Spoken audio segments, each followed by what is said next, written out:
Someone gave, someone donated, someone left a legacy. Generations of generous someones have helped shape Rhode Island into this amazing place we call home. How do you thank them? By leaving your own legacy. We can help. Welcome to another edition of In Another Opinion, a public information program focused on the communities of color. I'm your host, Peter Wells. Every seminar or workshop that I've ever attended, especially lately, where the mission is to improve the entrepreneurial opportunities for women and other minorities, the issue of funding is the elephant in the room. My guest today is Kelly Nevins, Executive Director of the Women's Fund and a member of the Association of Fundraising Professionals. Got it. Kelly, thanks for coming back on the show. It's my pleasure. Listen, what is the Association on Fundraising? The Association of Fundraising Professionals is a professional association that works with people who raise money for a variety of different organizations, institutions. We have members who come from universities, members who represent really small organizations like the Women's Fund, also theaters, also Boys and Girls Clubs. You name a charity, likely they have a member that's part of the Association of Fundraising Professionals. And this group, basically, they get together in Rhode Island to learn how to do their craft better. So we learn about different techniques in fundraising. We learn about how to cultivate donors. We learn how to position our messages in the community. It's sort of like a marketing training, if you will, sales training. And we also get to hear each other's sort of war stories and support each other. Gotcha. Yeah. So what are some of the things that you're doing here in Rhode Island specifically? Sure. So the Association of Fundraising Professionals Rhode Island chapter puts together different workshops throughout the year. We just had our annual meeting last week, and we had a internationally renowned speaker, Simone Joyaux, who helped to talk about some of the elephants in the room, if you will, for fundraisers and how challenging it can sometimes be to do our craft when there are so many things that are happening in society. But at the end of the month, there's a workshop that will be held that is working with another renowned marketing expert who is going to help nonprofits review their fundraising letters to make sure that they are using the right kind of language to motivate people to support the causes that they're trying to raise money for. All of those workshops, by the way, are posted on our website at afpri.org. Okay. We also just do general networking events. We have some fun parties just for us. And also opportunities to learn about venues that may be great places to host the things that we do with our organizations. Well, since the Association of Fundraising Professionals deals specifically with the development of funds, are you seeing a downtrend at all in money available? Yeah, I think everybody's sort of holding their breath right now. It tends to be cyclical. Fundraising, but it also really matters about what the organization and its mission is all about. There are sometimes in our culture that some issues get brought more to the forefront and maybe a little bit more attention in the community.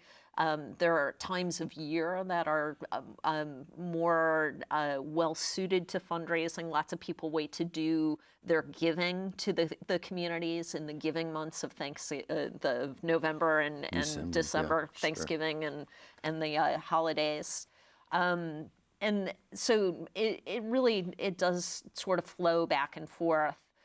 There was some concern, I think, when the IRS changed how people could itemize their taxes, and that's some concern that some people may stop giving because they no longer would be able to take a deduction for their donations. Overall, I would say the vast majority of nonprofits that we've been working with have not reported that sort of downturn. It's cyclical. Yeah. Well, I often wonder about nonprofit organizations and fundraising in that over the years, I've been involved with the Urban League or the NAACP, and even when I was in Washington, D.C., there was the I think they called it the Black United Way. Oh, okay. Yep. Which was a group of businesses and so on and so forth. But here's my point. If we have so many nonprofit organizations and charities that are all looking for funding, donations from generous citizens, but their missions tend to overlap in a lot of cases, are we really doing, as a group, are we doing the best thing in terms of utilization of those funds, or are we, since we're all fighting for the same piece out of the same pie, how much is really getting done? It's a great question, and I'm not sure I have an easy answer to it. What I would say is, in Rhode Island, we have over 4,000 active nonprofit organizations that have registered with the Secretary of State's office. Those organizations that are choosing to use best practices in fundraising are probably the ones that are going to attract more funding. Some of them may be very small, all volunteer driven, but even those organizations can have an opportunity to speak to the people who would be interested in their missions using best practices that could help them to become more successful. One of the things that I was hoping to chat with you today about, Peter, was our newest report from the Association of Fundraising Professionals, which looked at the largest 150 nonprofit organizations in Rhode Island to examine the diversity of their leadership, either their CEOs or their boards of directors. And what we know in best practices in fundraising is that when you have a diverse group of people who are leading those organizations, particularly when the missions of those organizations are impacting a large, diverse community, that those organizations tend to do better if their boards reflect the communities that they serve. And what we found out is that there's probably some room for improvement in Rhode Island at those largest 150 organizations. Since I run the Women's Fund of Rhode Island, we, of course, look at things through a gender lens. And so part of that report that just got released last week did look at the percentage of women who lead those largest organizations. And we do okay there. And now women make up 51% of Rhode Island's working population. We're leading 37% of those largest nonprofits. So okay, it's not bad. That's a pretty good number. It's not equitable. We've got some room for improvement. Right. But where we really see a significant room for improvement is when we look at the lens from people of color leading those organizations. Only 3% of the CEOs of these largest nonprofits, only 3% are people of color. So there's only 5 out of the 150. And less than 10% are serving on the boards of these largest nonprofits. So it's not that there's a lack of people of color in our community to serve on those boards, but those boards are perhaps not looking with a broader lens to who they should be talking to bring onto those boards, who can reflect a real lived experience with the communities that they're serving. I think sometimes, having served on several boards, when it comes time for board recruitment, people might say, well, who do you know? And who do you know? And we sort of go within the circles that we're used to. And I think we need to do better than that. I think we need to go perhaps 3 times out of our circle of influence to find people who perhaps have not been considered before, who have a wealth of experience and skills that they can bring to your board to lead your organization. I think we need to do a better job of prospecting. I wanted to ask you, I was going to get back to this question, but I'm just curious. A lot of people that I've spoken to about going on a board or two invariably will say something like, well, I don't have any money. And, you know, I guess it's more common knowledge, or maybe you think it's common knowledge, that to be a board member, you've got to be a contributor or a donor to the organization, and therefore you need money to be a board member. So yes and no.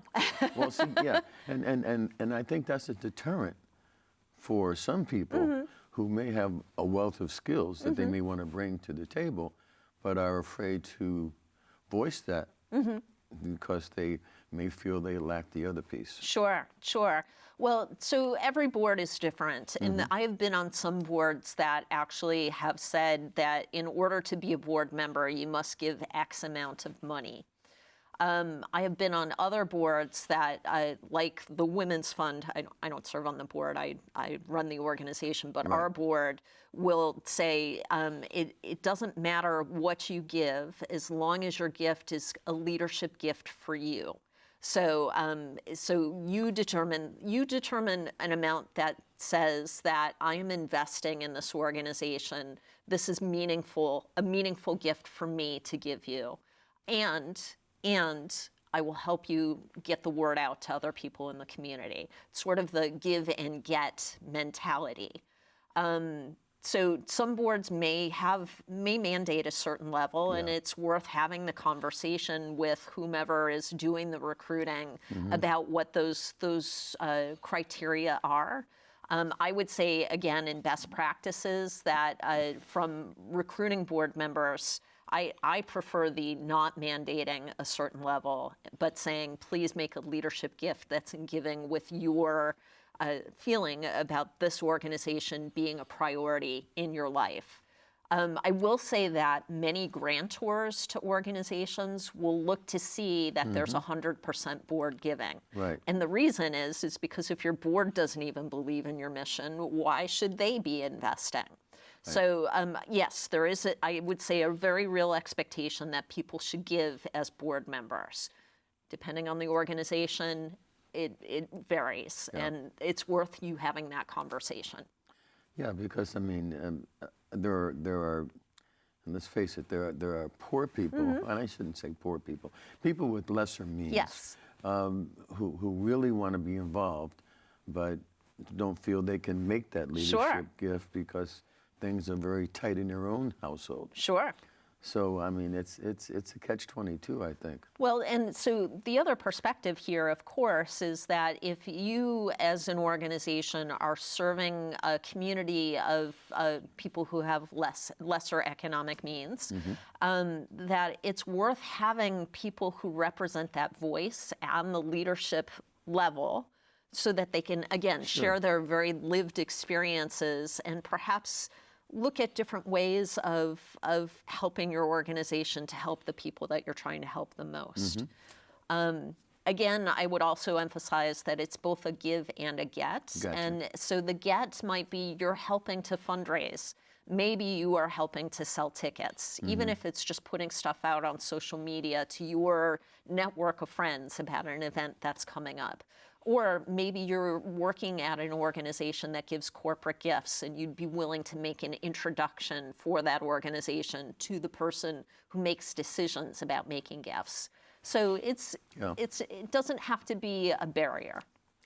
Kelly, what are some of the other findings that were in the report? Yeah, sure. So, we made a series of recommendations.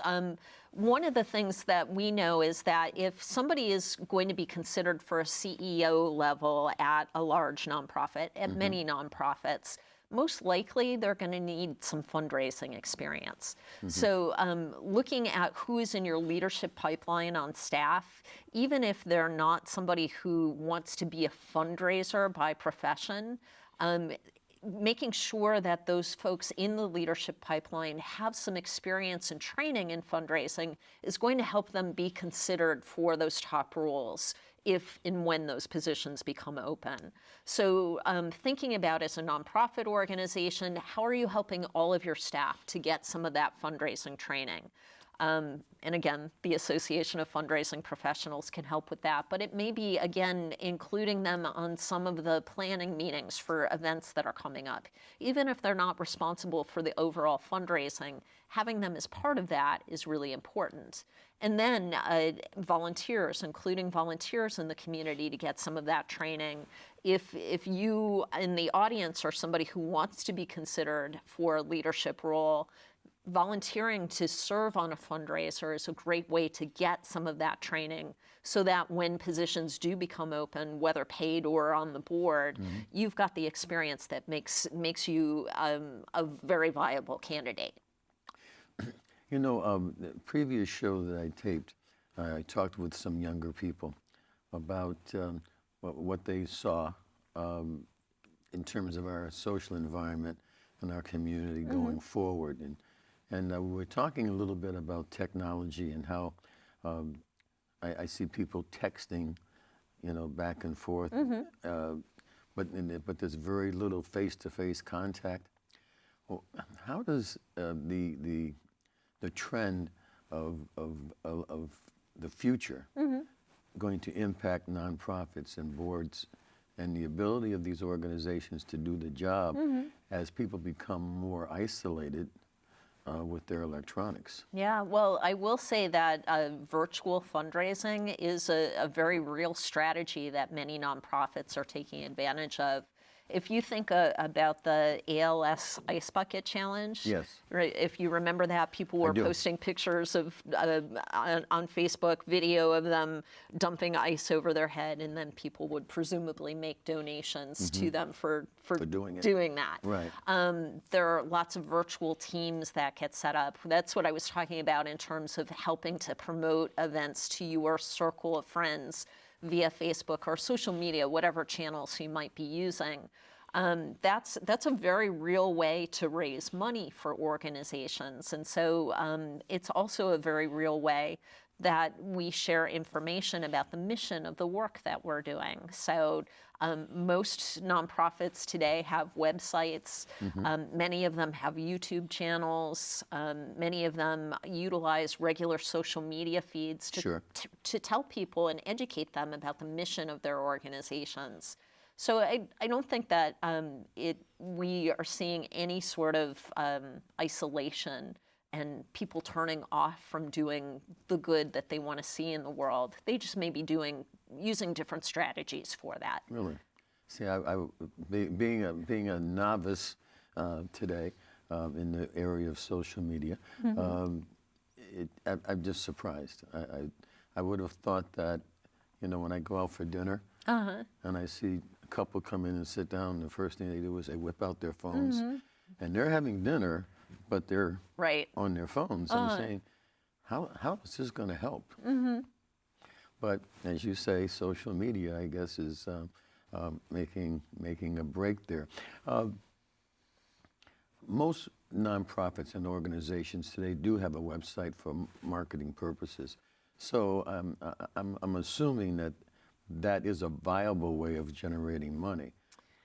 As long as you're driving people to the website, if they don't know that your organization exists and they don't know that your web page exists, then nobody would see your fundraising page that was there. But if you are driving people to your site, then yes, absolutely. Well, is there any fees required for organizations to be involved with the association? There is. The Association of Fundraising Professionals has a membership fee, and there are different membership levels. There's a student level, so if you happen to be going to school right now, very inexpensive. There is a young member, somebody who's new in the career path of fundraising, and then there's a general membership level. And then many nonprofit organizations actually pay the membership fees for their staff to become a part of AFP. Some may even pay that for their volunteers if they're interested in supporting that kind of training for their volunteers. This year, the chapter actually has a couple of scholarships that are available for membership. People who are applying for those scholarships only pay 25% of the membership fee and promise to volunteer on a committee for the AFP, so that they both learn their craft as a volunteer as well as going to all of the different events that the membership puts on. So, not to put you on the spot, but I'm curious as to the 5 organizations you mentioned earlier, the large. Oh dear. Yeah.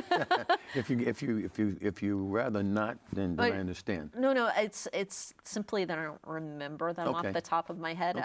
But you can find them in the report, and the report is on the AFPRI website. So it's afpri.org. Right now, it is both on the front page of the website, the homepage under latest news, as well as a resources tab. So you can go into the report, you can see the names of all the CEOs of those organizations, also a list of the top, the women who lead the largest 150 organizations with budgets of over $20 million. So the list was rather longer for that, so we cut that off. There's lots of information in that report about things that your organization might do or you as an individual might do to help increase the diversity overall of boards of our largest nonprofits. We only looked at that 150 group because it's a small group to look at and not the 4,000 throughout Rhode Island.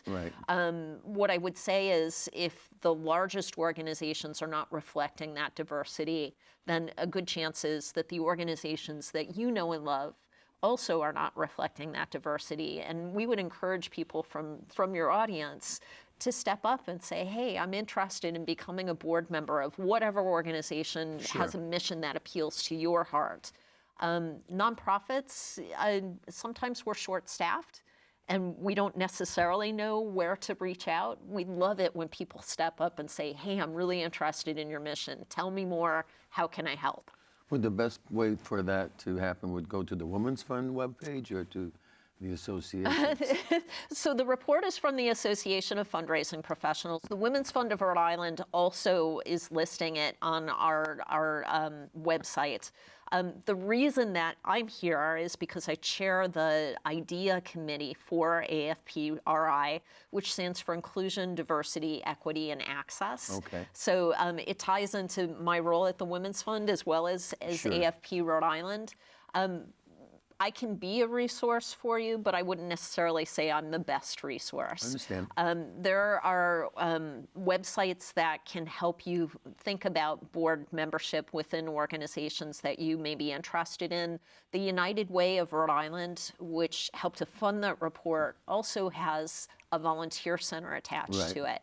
And so I would recommend that you reach out to the Volunteer Center at United Way to learn about board opportunities. The other place you might look to is another funder of that report, which is the Rhode Island Foundation. And they do board training for free.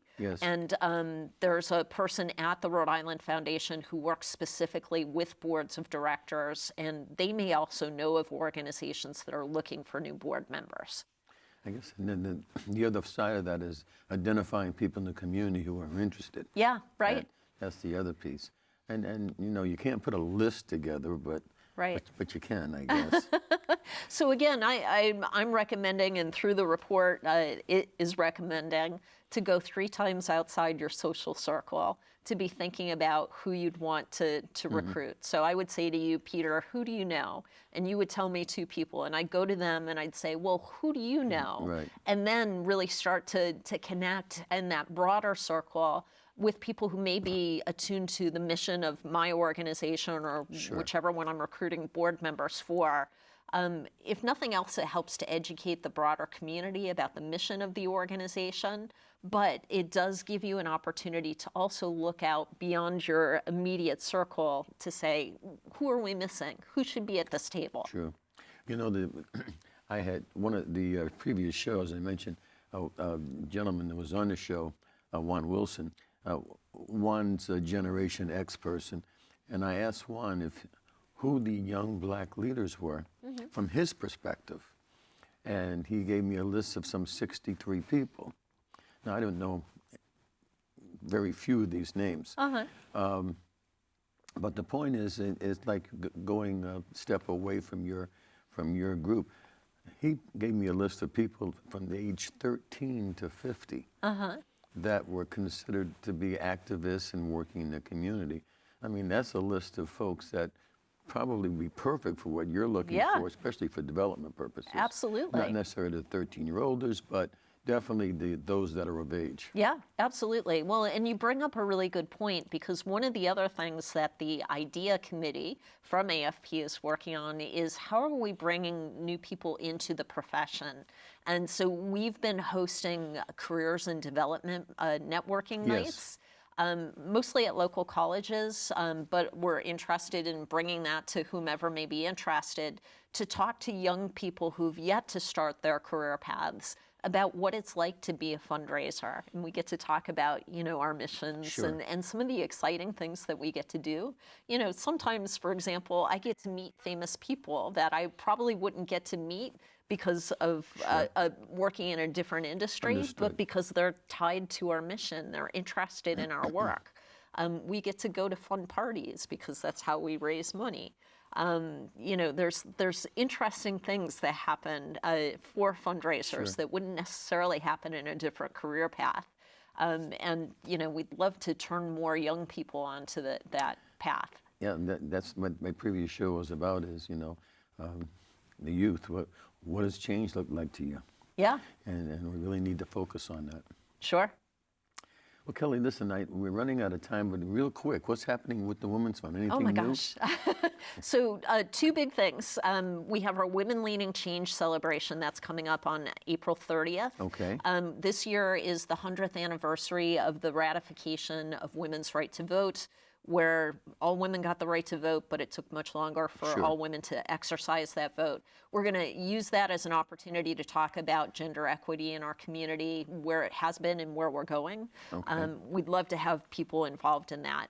But the second thing is we're including men in our 100 Men for Gender Equity campaign and kicking off an event at Rhode Island Spirits over the summer where we're having men come on camera and talk about why they feel gender equity is important.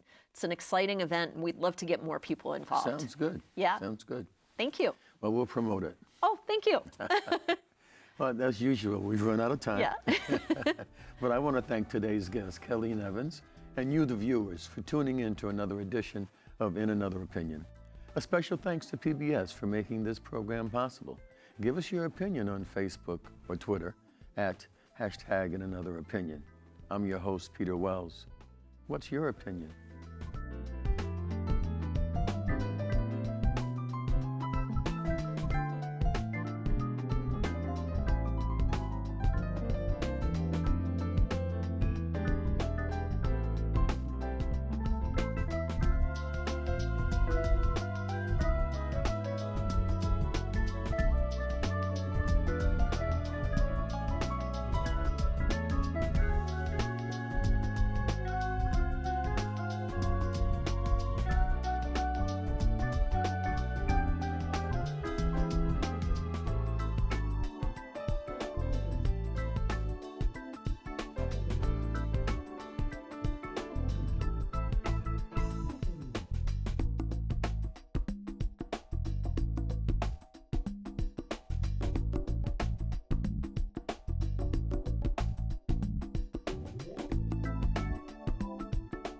Someone gave, someone donated, someone left a legacy. Generations of generous someones have helped shape Rhode Island into this amazing place we call home. How do you thank them? By leaving your own legacy.